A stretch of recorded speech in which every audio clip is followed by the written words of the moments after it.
Hi friends, welcome to my channel. இன்றைக்கி video என்னென்னா, gold process மெத்தடில் பப்பாயா சோப், அதுவும் ஆர்கானிக்காக நம்ம செய்ய போகிறோம். அதுக்கு தேவையான எல்லா பொருட்களும் ஃபஸ்ட்டு எடுத்து வச்சுக்கிட்டேன். ப்ராசஸ் சோப் அப்படிங்கிறதுனால நம்ம ஆயில்ஸ் தான் நிறைய யூஸ் பண்ணுவோம். Coconut oil, castor oil and rise brand oil, இந்த 3 ஆயிலும் நான் சேர்த்து ஒரு 1/2 லிட்டர் எடுத்து வச்சுக்கிட்டேன். கோகோனட் ஆயில் நிறைய போட்டதுனால நமக்கு எப்படி நுரைச்சி வருது பாருங்கள். கோகோனட் ஆயில் நமக்கு ஸ்கின்னுக்கு ரொம்ப நல்லது.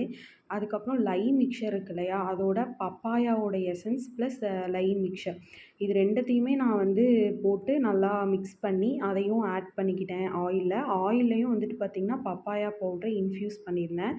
ஸோ போட்டோன்னே நமக்கு ஃபுல்லாக நல்லா கெட்டியாகும். இந்த மாதிரி மிஷின் வச்சு ஒரு 2-3 ஓட்டுனதுக்கப்புறம் ஃப்ராக்ரன்ஸ் ஆயில் ப்ளஸ் எசன்ஸ் இதை கலர் கொடுக்கறதுக்காக இது ரெண்டையும் ஆட் பண்ணி நான் கோகோனட் ஆயிலில் சேர்த்துக்கிட்டேன்.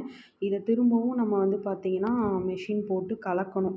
அதுக்கப்புறம் கெட்டியான பதம் வந்ததுக்கப்புறம் நம்ம ஐபிஏ சொல்லுவோம். ஸோ அந்த ஐபிஏ சொல்யூஷனை ஸ்ப்ரெட் பண்ணி விட்டுட்டு மோல்டில், ஸோ இந்த நம்ம செஞ்சு வச்ச பப்பாயா சோப் இருக்கு இல்லையா, அதை ஊற்றிட்டோம்னா இதுக்கப்புறமும் நம்ம ஐபிஏ சொல்யூஷனை ஆட் பண்ணணும். இதை 45 டேஸ் க்யூரிங்க்கு அப்புறம் தான் யூஸ் பண்ண முடியும். பாய்.